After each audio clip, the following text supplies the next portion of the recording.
I have to share difficult news, mga kababayan. Czech authorities have informed us that Mr. Saldico is no longer in their custody.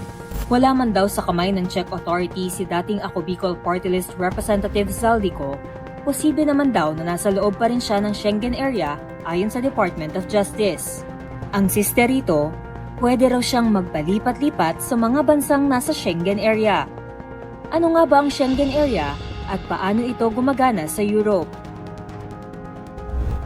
Ito ang Schengen, isang bayan sa Luxembourg na nasa border ng France at Germany. Sa maliit na bayang ito nagsimula ang malaking pagbabago sa immigration rules ng Europe.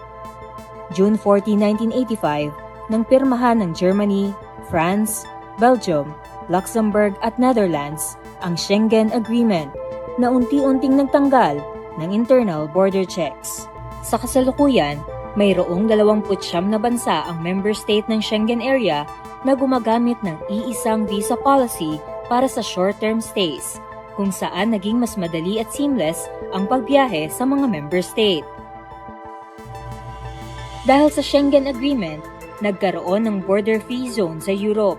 Dito, pwedeng mag-travel sa loob ng Schengen area ang mga mamamayan ng Schengen countries nang walang border checks, na parang walang immigration sa pagitan ng mga bansa.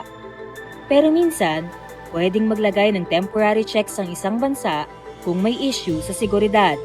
Para naman sa mga turistang may Schengen visa na may hawak na Category C visa, pwede silang manatili hanggang 90 days at mag-travel sa lahat ng Schengen countries at kadalasang nakatatawid ng borders nang walang checking.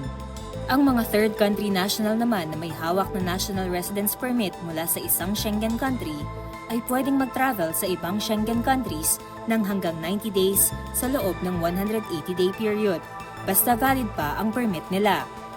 Ganito rin ang rule para sa may hawak ng national visa o Category D visa na in-issue ng isang Schengen country.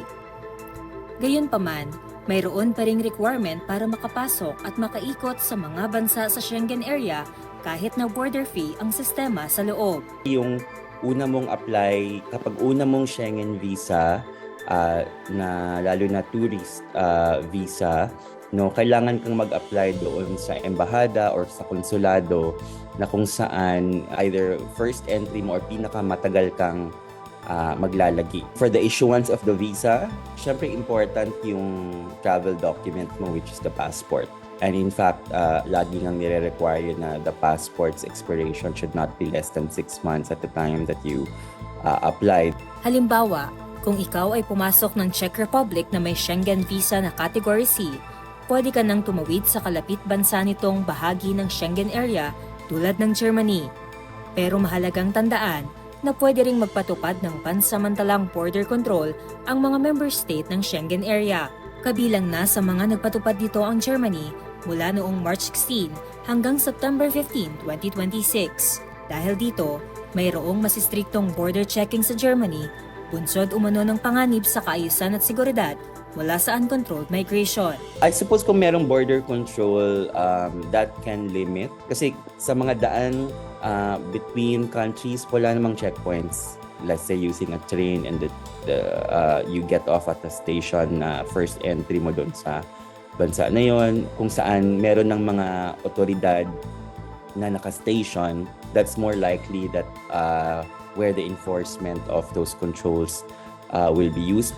Dagdag dito, may posibilidad din na maabuso ang pagiging border-free ng Schengen area para maging takbuhan ng mga fugitive. Even doon sa mga nasa loob na ng mga bansa at nationals ng mga bansa na ito, kapag halimbawa they are criminal elements, no, so malaya din silang makapag-lipat-lipat ng bansa and also commit crimes in other countries, so that's a problem. Kaya naman sa kaso ngayon ni Saldico, pwede siyang makatawid sa mga member state ng Schengen area na walang ipinatutupad na mahigpit na temporary border control. Ito rin ang dahilan kung bakit magiging mahirap para sa pamahalaan ng Pilipinas ang paghahanap kay Ko sa Europe, lalo na't wala pang inilalabas na Interpol Red Notice laban sa kanya. Lalo na kapag nakakotse siya. Kasi wala talagang mag-check. So I think malaya siyang makalipat-lipat ng bansa sa Schengen area.